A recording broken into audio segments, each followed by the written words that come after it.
Regardez bien le prophète, dans les situations les plus difficiles, les plus dures, dans lesquelles il subissait les plus grandes épreuves, vous voyez qu'à chaque fois, il ne revenait et il ne se plaignait qu'auprès d'Allah Jalla fi'ala.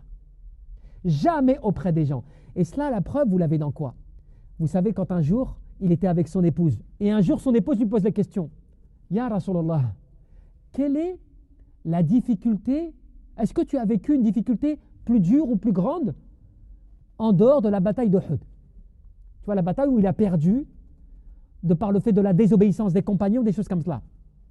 Mais qui n'était pas véritablement une vraie défaite, parce que celle-ci a permis aux compagnons de se repentir, de se rendre compte que le pouvoir n'appartient qu'à Allah, qu'ils ne sont pas capables de tout, des choses comme cela. Donc, ça a été quand même une situation très difficile, une épreuve très dure.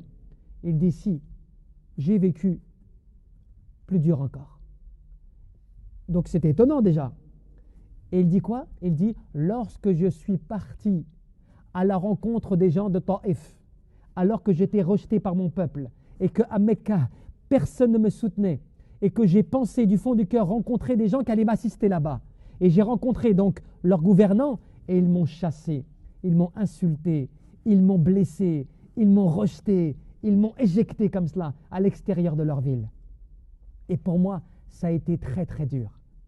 Et là, les ulama, les savants, ils disent quoi? Ils disent, ce qui prouve que le prophète sallallahu alayhi wa sallam était quelqu'un qui ne s'en remettait que Allah et qui ne se plaignait qu'auprès d'Allah, c'est que cette chose-là, il ne l'a pas racontée de par lui-même.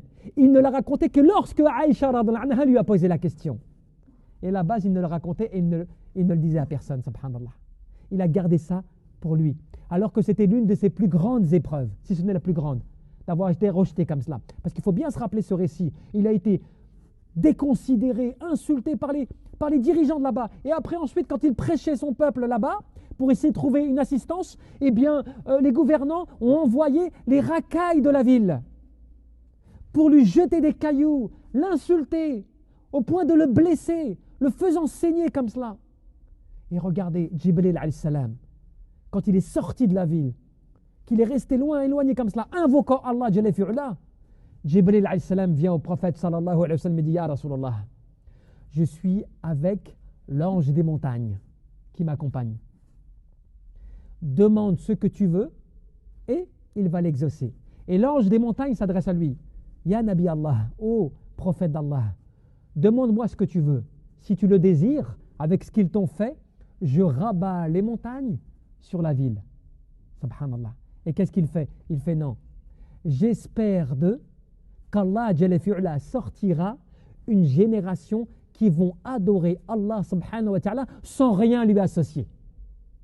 Regardez cette sagesse, cette retenue, ce recul, cette compréhension, et c'est là que vous comprenez à quel point il a été élevé, et ce n'est pas pour rien qu'il a le statut qu'il a, et que Allah Jalla fi'ala lui a accordé toutes les grâces dans ce bas monde et dans l'au-delà.